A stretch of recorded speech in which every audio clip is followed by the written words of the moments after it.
Hello and welcome to ABA Made Easy. I'm Mauricio, and today we'll be covering part 5 of this RBT clutch review series, D, behavior reduction.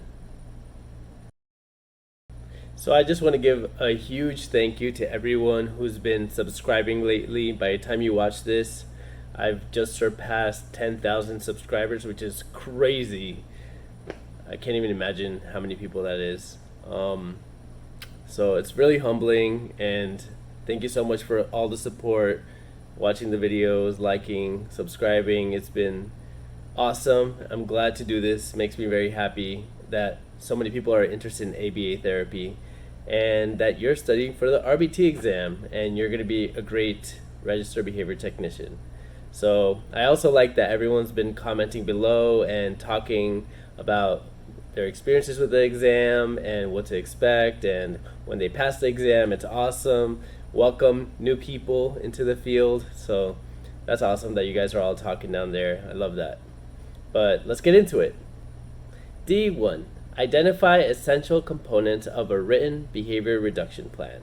So as with any behavior plan, the first thing you gotta do is operationally define the behavior. So do you remember what that means? It means to be as specific as possible when defining the behavior in observable terms. After you've identified the behavior, the next thing is to make a goal to how much you wish to decrease this behavior. A good way to choose the goal is to do baseline data, which is any data that's done before the treatment begins, and you want to find out the function of the behavior. And you do that by looking at the antecedents, which is what happens before the behavior, and consequences, which is what happens after the behavior. But we'll talk about that more in a little bit. Then you want to find replacement or incompatible behaviors that can serve the same function as that behavior. Next, you will choose how to intervene. Are you going to modify the environment to try to prevent the behavior from occurring at all? Or are you going to change the reinforcement that you're going to give? So what happens after the behavior? Or both? D2, describe common functions of behavior. So we talked about this in part B. Do you remember what the common functions of behavior are? We got attention, or social positive, which means that a behavior is more likely to occur in the future because it's been reinforced by attention. So someone saying, good job, or someone saying, stop that. As long as it increases the behavior, it's considered a function of the behavior that's reinforcing. Tangible, which is when you give an object that you can hold that's tangible. Then you have escape avoidance, which is what it sounds like. You're trying to escape a situation or avoid a situation altogether. And then you have automatic, and this is that innate sensory stuff. So something I didn't touch on before is that you could have automatic positive or automatic negative. So automatic positive is when you're adding sensation that makes it more likely to occur in the future. So maybe hand flapping can be very sensory. It feels good. So then you're more likely to do it in the future because it feels sensorily good and you're increasing the stimulus that you're receiving. Or it could be automatic negative, which is a behavior that occurs to kind of remove sensation. So if you feel pain, for instance, you'll pull your arm away to not feel the pain. And that behavior has been reinforced in the past because the painful stimulus is lessened when you pull it away. So that's automatic negative. D3, implement interventions based on modifications of antecedents such as motivating operations and discriminative stimuli. Whoa, mouthful. Here we go. So antecedents are what are present before a behavior occurs. And you can change the environment to change the antecedents. And I made another video with a BCBA. Her name is Jeannie. Links up there or in the description if you want to learn more about antecedent manipulation or interventions.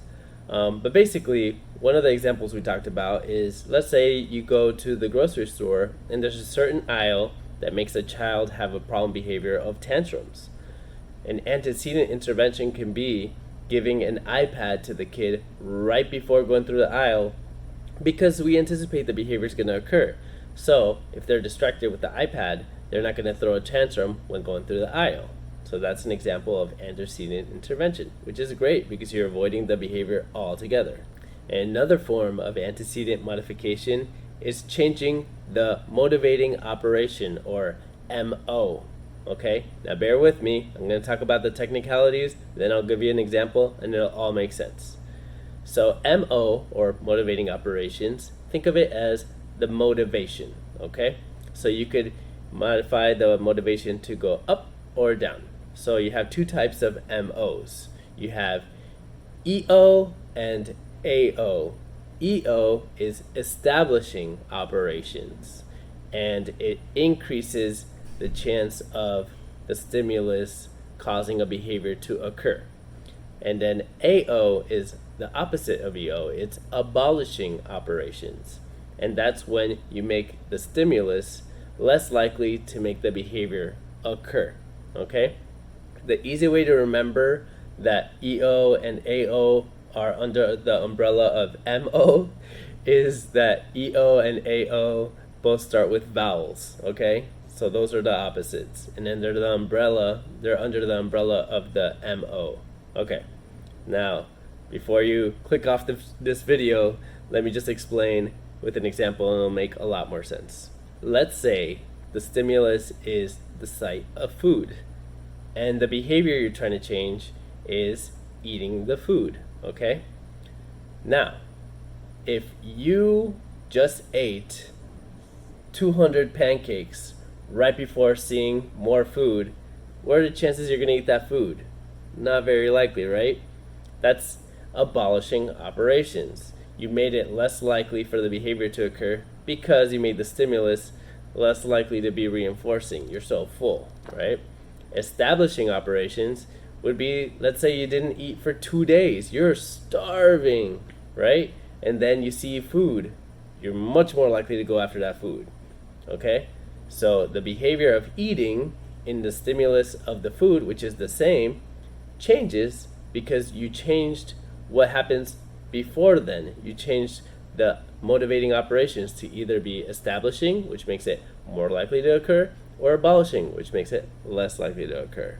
Make sense? Easy concept, huh? D4, implement differential reinforcement procedures. So differential reinforcement pretty much means that you're differentiating what you're reinforcing. So you're only reinforcing the desired behavior, and you're not reinforcing the undesired behavior. Okay? When you don't reinforce a behavior that was previously reinforced, that's called extinction, but we'll talk about that more in a little bit. So differential reinforcement, you're reinforcing only the behavior that you want and not the other ones. So there's different types of differential reinforcement, and they all have to do with what kind of replacement behavior you're using as the appropriate behavior instead of the maladaptive behavior or the inappropriate behavior. Okay? So you have 4 of them. You have DRI, DRA, DRO, and DRL. So let's say you have a kid in class who likes hitting other people as they pass by while he's on his desk, right? So an example of a DRI would be reinforcing when the kid has both hands on the table as someone else passes by. So you can't have your hands on the table and hit someone at the same time. It's impossible. You only have 2 hands and they're both on the table, so it's incompatible. That's all it means. DRA is differential reinforcement of alternative behavior. So let's say a kid wants to get the teacher's attention and he just shouts, "Miss S, I need your attention." That's not acceptable, right? We want raising your hand, okay? So if you raise your hand, you get reinforced. If he shouts, he doesn't get reinforced. Now, why isn't this incompatible? Because you could raise your hand and be like, "Hey, Miss S, over here, okay? So alternative just means that it's not incompatible. They could both happen at the same time, but it's another behavior that's acceptable rather than the other behavior. And they both serve the same function, which is the important part. They both get the attention of the teacher. Then you have DRO. DRO is basically you set a timer, okay? Let's say 3 minutes. And let's say the behavior you don't want is a kid to be hitting his head, right? So for 3 minutes, you wait. If they hit their head, they get no reinforcement, okay? But if they're engaging in any other behavior, if they're even like kicking other people, like throwing down the desk, whatever, you're still going to reinforce because they're not hitting their head, and that's the behavior you're targeting. Now, obviously, in this case, if they're doing all that, maybe you need to modify the plan a little bit. But basically, if they're not engaging in the behavior that you're targeting, then you reinforce. I mean, hopefully the situation is that they're not hitting their head, they're just kind of typing or doing work on the desk. Then you have DRL, the differential reinforcement of low rates. Basically, this is for those behaviors which are good sparingly. You don't want them engaging in this behavior all the time, but you don't want to eliminate that behavior. So an example is, let's say, raising your hand, right? Raising your hand is good when you want to get the teacher's attention to ask a question about the assignment or to answer a question. But if you're raising your hand every 10 seconds, getting the teacher's attention, that's very disruptive to the class. So maybe you don't want someone raising their hand that often. So in this case, it'd be great to use a DRL. What you're going to do is you're going to do, let's say, a 3-minute timer and try to reinforce if they get less than a certain threshold. So let's say they're raising their hand 30 times in 3 minutes. Maybe the goal is that they raise it 20 times in 3 minutes. So if they raise their hand 20 times or less in that 3-minute interval, then they get reinforcement. And then you slowly make it lower and lower. D5, implement extinction procedures. Now, we just talked about it. What is extinction? Extinction is not reinforcing behavior that's been previously reinforced. So you do this for maladaptive behaviors or behaviors that are not appropriate. Okay? So, let's say a kid wants a cookie, right? And he's been used to asking for the cookie by banging on the table and screaming, ah! And then mom's like, okay, the only thing that calms him down is to give him a cookie. That just like calms him down. He stops this behavior. Okay, it's worked in the past. It's been functional. He knows that if he screams and he's banging his hands on the table, he's going to get that cookie. And then mom has learned that by giving the cookie, he calms down. Okay, it's working. But is that really how you want the kid to ask for a cookie? Probably not, right? So then you do extinction. So you realize that you cannot give reinforcement when the kid is banging on the table or doing a tantrum or hitting the table or screaming or anything like that. Okay? You want replacement behavior. So you want them to say cookie if they want the cookie, or use sign language to ask for a cookie. Okay? So here's the thing. When you implement extinction, parents freak out a little bit because the behavior always gets worse. It always gets worse. But then it gets better. You have to trust in the system. There's even a name for it. It's called extinction burst. So basically what happens is you say, okay, from today forward, Johnny has to say cookie to get a cookie. We're not going to accept banging on a table and screaming anymore. So, today comes along. Johnny sits at the table, starts screaming, banging on the table. Mom is there. She wants to give the cookie just to calm him down. You want to give the cookie because you feel bad. But we already decided we're going to use extinction. The kid, he realizes it's not working. Why isn't this working? Bangs harder on the table, screams louder. It's not working.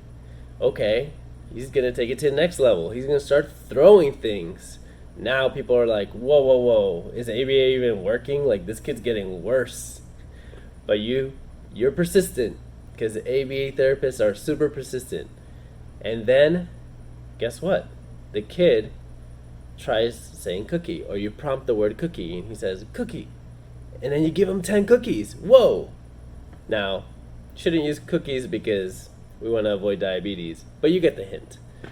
Like, the kid is learning that all he has to say is cookie instead of using all his energy to bang on a table, throw things around, and he'll start saying cookie instead of using this other behavior. It eventually clicks, but until then, it starts getting worse. You might see aggression, you might see biting, you might see all kinds of weird behaviors you've never seen before.